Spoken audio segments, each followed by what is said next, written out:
Kasus perundungan yang ada di SMKN 1 Cikarang Barat yang menimpa seorang siswa kelas 10 yang berinisial Aal dan berumur 16 tahun.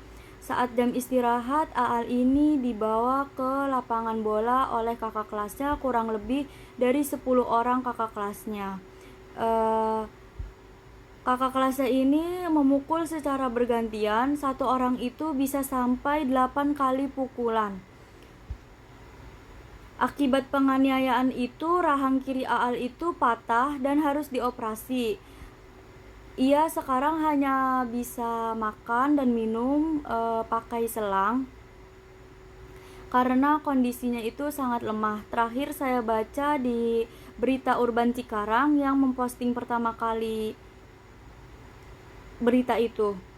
Nah, biaya perawatan ini ditanggung oleh orang tuanya karena pihak sekolah itu tidak peduli dan menutupi kasus ini.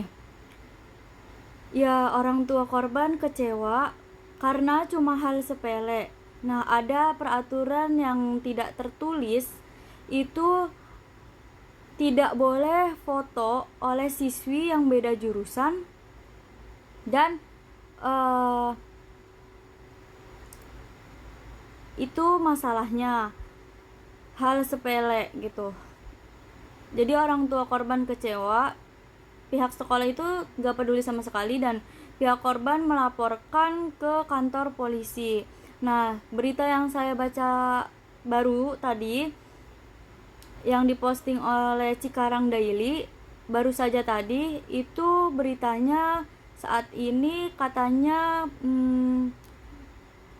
gagal, di versi yang gagal, penyelesaian yang di luar pengadilan yang dilakukan itu di Polsek Cikarang Barat itu gagal karena keluarga korban menolak damai. Polisi ini sudah menetapkan 6 pelaku karena masih pelajar, tidak bisa menjadikan tersangka, cuma bisa ditahan. Terus karena masih di bawah umur juga ya, terus hanya wajib lapor selama 2 minggu atau 2 minggu pokoknya. Nah, langkah-langkah mengatasi bullying ini karena tidak sekali 2 kali bullying ini terjadi di SMK itu gitu. Karena mungkin ini juga gurunya yang lalai atau muridnya juga kurang perhatian. Langkah-langkah mengatasinya itu di sekolah ini, ketegasan sekolah yang paling penting. Sekolah harus punya aturan tegas, bukan malah menutup-nutupi bullying itu. Harus diselesaikan sekarang biar tidak terjadi terus-menerus. Terus sekolah harus punya aturan tegas tentang larangan bullying dengan sanksi yang jelas dan mendidik. Yang kedua, pendampingan korban, baik secara medis, psikologis maupun bantuan biaya jika diperlukan. Bukan malah menutup-nutupi pihak sekolah. Terus yang ketiga, itu pendidikan karakter. Siswa perlu dibekali pendidikan akhlak, empati, dan nilai keagamaan agar tidak merasa berkuasa atas teman yang lebih muda. Kan itu seniornya ya tadi ya. Terus yang keempat, keterlibatan orang tua. Buat orang tua itu harus aktif memantau anak-anaknya maupun di sekolah atau di rumah gitu.